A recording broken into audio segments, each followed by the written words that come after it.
যাই হোক, আমরা অনেকগুলো ফটোশ্যুট করলাম, কিন্তু আমার কাছে একটা জিনিস ভালো লাগে, সাগরে এই যে ঢেউয়ের যে আওয়াজ, পরাণ জুড়িয়ে যায়।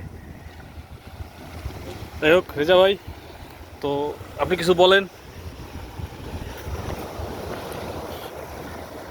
আমরা এখন ব্রুনাইর, এটা হচ্ছে চীন সাগর।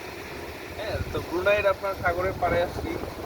আসলে সাগরের ঢেউ ঢেউয়ের যে গর্জন, তো মোটামুটি ভালোই লাগছে। আর এখন হচ্ছে সন্ধ্যা হয়ে যাবে। তো দেখতে পারতেছেন যে আসলে সাগরে যত বোট আছে আর কি, স্পিড বোট, সব ভেতরে চলে আসতেছে। তো আসলে এগুলো হচ্ছে মাছ ধরার বোট। হ্যাঁ, মাছ ধরার স্পিড বোট। তো সবাই মাছ ধরে, মানে ইসে দিয়ে।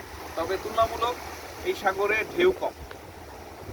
হ্যাঁ, তো অন্যান্য সাগরের তুলনায়, সেই তুলনায় ঢেউ কম।